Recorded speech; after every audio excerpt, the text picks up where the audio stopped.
चिंता जरूर है। बोले किस बात की? बोले आपके भविष्य की। बोले वो कैसे? कि मैं तो मर जाऊंगा और इतिहास लिखा जाएगा, भविष्य में मेरे जैसा आदमी वहां स्थापित हो जाएगा जहां राजा रहता है, और राजा वहां स्थापित हो जाएगा जहां में एक निम्न स्तर का आदमी रहता है। आपको अन्याय के लिए जाना जाएगा, मुझे न्याय के लिए जाना जाएगा। आपको सच का गला घोटने के लिए जाना जाएगा, मुझे सच को स्थापित करने के लिए जाना जाएगा। और मुझे चिंता इस बात की है कि राजा को न्यायप्रिय होना चाहिए, राजा को अपने पराये से ऊपर उठकर सोचना चाहिए, और राजा को अन्याय के लिए नहीं, न्याय के लिए जाना जाना चाहिए। जैसे आज का राजा है, इस राजा को भविष्य में अन्याय के लिए जाना जाएगा, पाखंड अंधविश्वास को पैदा करने के लिए जाना जाएगा, इसे विशेष धर्म की वकालत करने के लिए जाना जाएगा। तब कि प्रधानमंत्री पूरा देश का प्रधानमंत्री है, उसको एक धर्म की वकालत नहीं करनी चाहिए।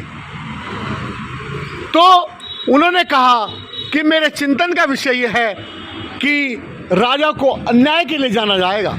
इतनी बात कही और जहर का प्याला पी लिया और मर गए। शाम को जब सुकरात अपने घर गए तो सोचने लगे कि आखिर वो कहना क्या चाहता था। तो चिंतन के बाद पाया कि मैंने मौत दी और वो मेरे भविष्य की चिंता कर रहा था। जो दुश्मन के प्रति इतना अच्छा दृष्टिकोण रखता हो, उस दृष्टिकोण के कारण संसार में ऐसी कोई लाइब्रेरी, ऐसा कोई कॉलेज नहीं जहां सुकरात को पढ़ाया जाता नहीं।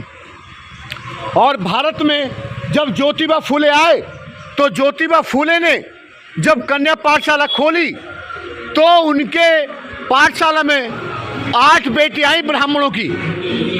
तो सावित्रीबाई फूले ने कहा जिनके माँ बाप शिक्षा का विरोध करते हैं उन्हीं की बेटी आई हैं, तो मैं क्या करूं। तो ज्योतिबा फूले ने उन बेटियों को उठा के नहीं भगाया, दुश्मनों की बेटी को भी पढ़ाने का संकल्प लिया। इसलिए उनको नारी मुक्ति जनक और सामाजिक क्रांति का अग्रदूत कहा गया। और जब बाबा साहब अम्बेडकर को संविधान लिखने का मौका मिला, जिस समाज के लोगों ने उनको पानी नहीं पीने दिया, जिस समाज के लोगों ने उनके पढ़ने पे विरोध किया, दाखिला करने से इनकार कर दिया, जिस समाज के लोगों ने बैरिस्टर होने के बाद भी उनका अपमान किया, बाबा साहब ने उन्हीं के हाथों में संविधान देकर कहा तुम्हारे बुजुर्गों ने मानवता का शोषण किया, अमानवीय व्यवस्था बनाई, और मैं तुमको मानवीयता पर आधारित, समता, स्वतंत्रता, बंधुता, न्याय पर आधारित संविधान दे रहा हूँ। इसे लागू करोगे तो संसार में स्थापित हो जाओगे। लेकिन उन्होंने आज़ादी के 79 वर्ष में उस संविधान को आज तक लागू नहीं किया। ये उनके दृष्टिकोण का फर्क है, क्योंकि वो न्यायप्रिय नहीं है। और जब भगत सिंह को फांसी हुई और फांसी के पहले उनसे पूछा गया तुम्हारी इच्छा क्या है, उन्होंने कहा एक तो मैं नकाब नहीं पहनूंगा, एक इच्छा ये है कि एक तो माँ ने मुझे पैदा किया देश में कुर्बान होने के लिए।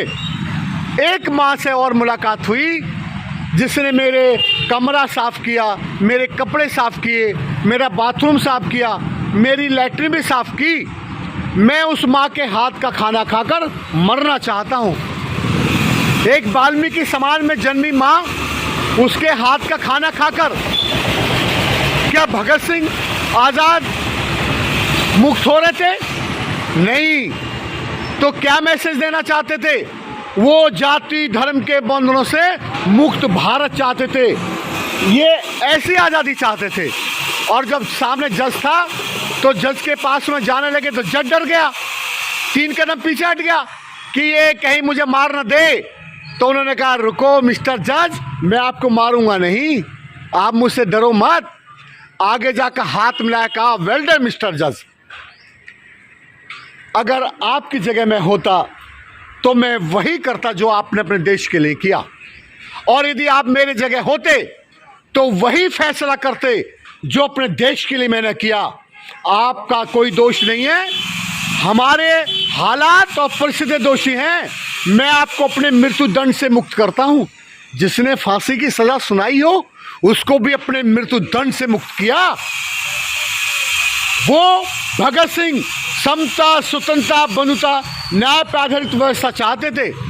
बाबा साहब अम्बेडकर भारत को एकजुट रखना चाहते थे। इसलिए बाबा साहब ने भारत के संविधान में सबसे पहले लिखा, इंडिया दैट इज भारत।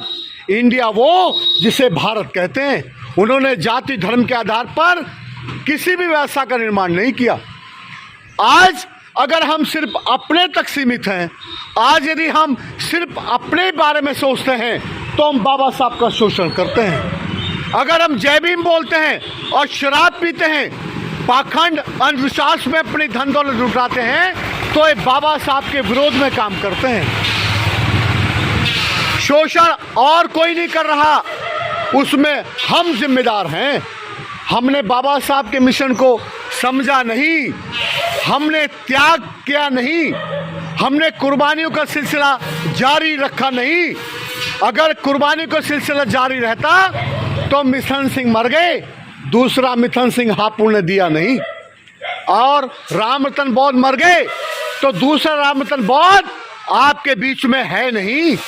अगर ये जारी रहता, ये गैप भर जाता, तो आपका प्रमोशन नहीं रोका जाता, डिमोशन नहीं किया जाता और 5764 स्कूल गवर्नमेंट